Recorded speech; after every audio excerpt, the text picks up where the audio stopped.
What's up guys, and welcome back to another episode of Career Mode. This is episode number 168. And we start today's episode off with some player training, where as you can see, Zabala has been given a drill as Ollie was on international duty. I'm definitely going to train that finishing up as quickly as I can.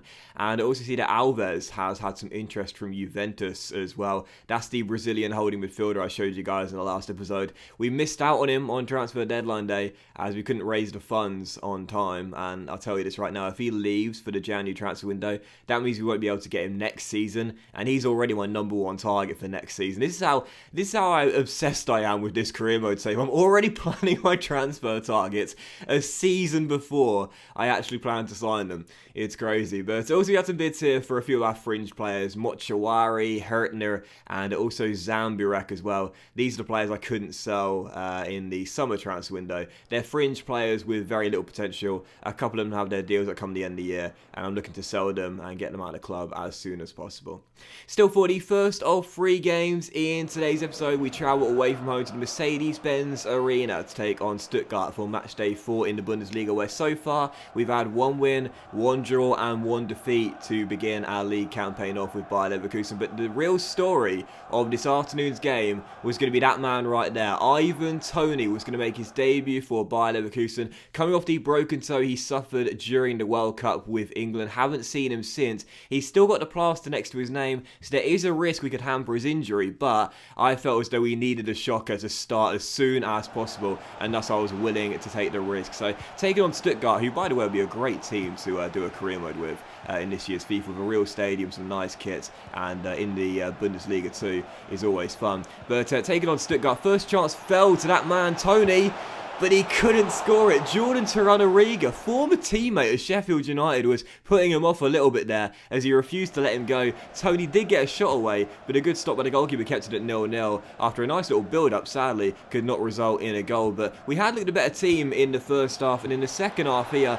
in the 56th minute, he's arrived, baby. Ivan Toney doesn't miss twice. Stuttgart 0, Leverkusen 1. And I love this celebration as well, putting his finger in his ears. And you saw in the last episode, he decreased the rating. But he said to EA, you can decline my stats, but you'll never take away my finishing ability. Ivan Toney, 5-time Golden Boot winner in consecutive season, record breaker in the Premier League, the only player to score 40 or more goals in a season, had 39 2 years ago with Roma, and was top of the assist charts in the previous 2 seasons. This is why we bought Ivan Toney to Bayer Leverkusen. He's a legend of the save. We always take the legends of the save with us, and Toney makes it 1-0, scores on his debut, again puts his fingers in his ears. He can't hear the criticism. All he knows is his job is to score goals, and he scores on his debut. So 1-0 to Bayer, and with 15 minutes to go, we would win ourselves a penalty as well.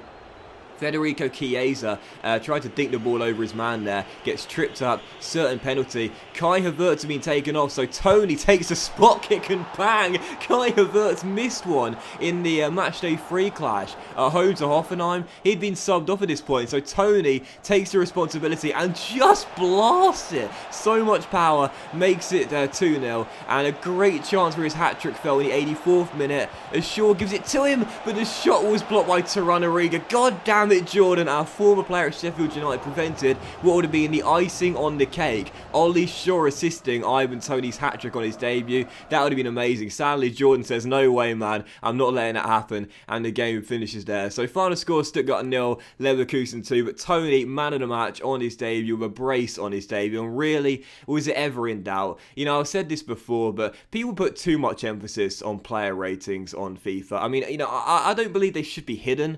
I do see why they're shown, but people put way too much emphasis on them. Who cares if a player's not got a higher rating as someone else? Look, the only thing that matters is if you play with that player and you play well with that player, you score goals with that player, you get clean sheets with that goalkeeper, whatever, and he does well for you, then that's all that matters. You know, so long as the player plays well, who cares what his rating is? Toney's rating could be 74, but if he's still banging in the goals left, right and centre, I'll continue to start him. Why wouldn't I? Player rating, you don't see player ratings in real life, for example. So, yeah, Toney makes it 2-0 in that game through the spot. And I have to say as well, one thing on that too, penalties. I've said this before, but whenever I have to take a penalty in FIFA, I always feel like I'm going to miss it. I never feel confident stepping up.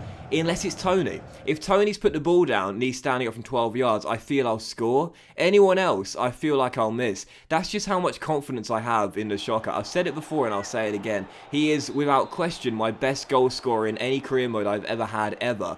And I've never had any confidence in any player like I do of Ivan Toney. The only player that comes close is Yang in my FIFA 15 career mode with West Bromwich Albion, PSG and Arsenal. As I said before, he's the player that Toney feels most similar to when I'm using him.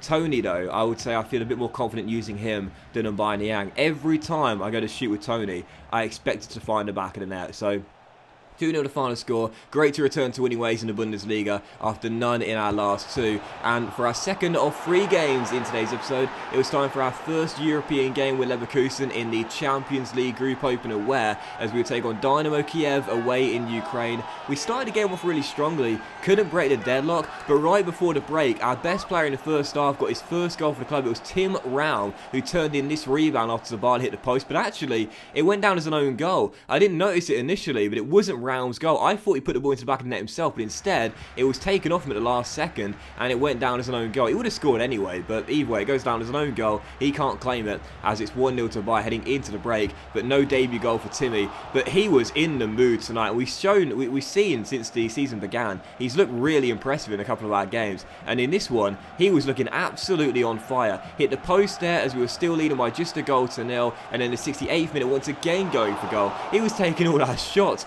but denied by the goalkeeper as it was still 1-0. But it was only a matter of time before we would find our second goal, and in the 71st minute as Timmy finds back off the bench on his debut.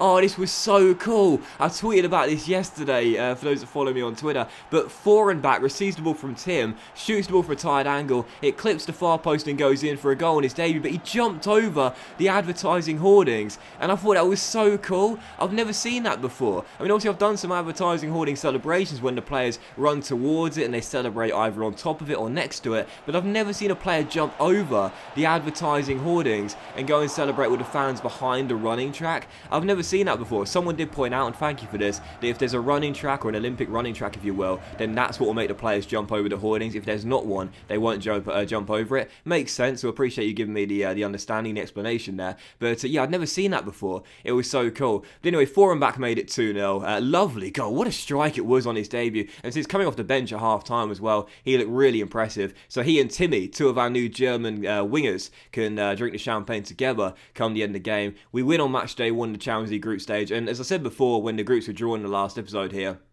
with all due respect to Monaco and the and Dynamo Kiev, I definitely think we should be targeting top spot in this group. If we fail to get out of that group, it'll be an absolute catastrophe. Last year, of course, Leverkusen were knocked out in 3rd place, and that's why they went into the Europa League and ended up winning the competition. I think we should be topping that group with relative ease. And if we don't top it, then certainly second, and only close second as well. We should be topping that group. We've certainly got the quality, and we showed in that game as well. Should have won the game by more goals, really. Had my finishing been better, we certainly would have done.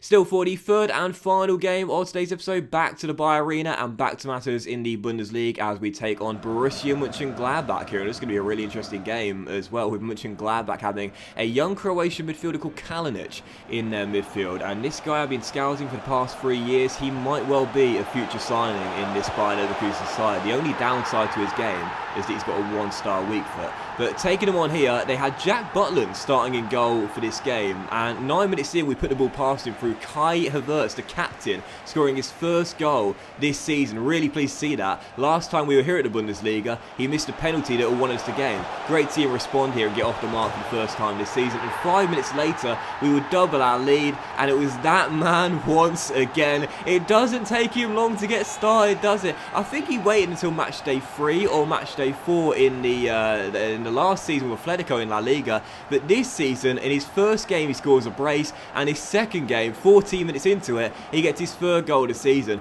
Butland definitely should have stopped it, there's no doubt about that. Really poor goalkeeping from the former Stoke goalkeeper, but we don't mind one bit. Toney gets the goal and makes it 2-0. So Ivan Toney already our joint top scorer in 2 games. Just goes to show you how good this guy is, even at 30 years old, and for some reason inexplicably declining in rating. I'd still have this guy as my starting striker every single day of the week. So 2-0 Leverkusen at the break. make.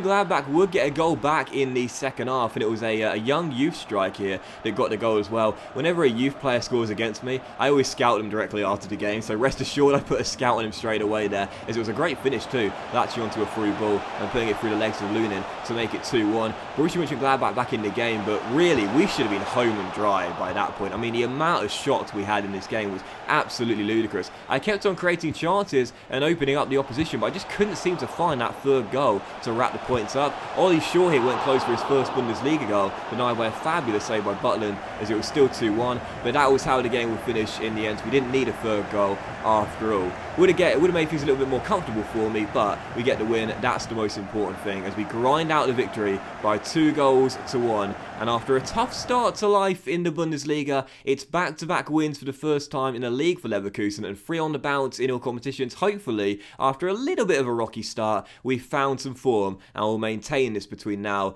and the end of the calendar year.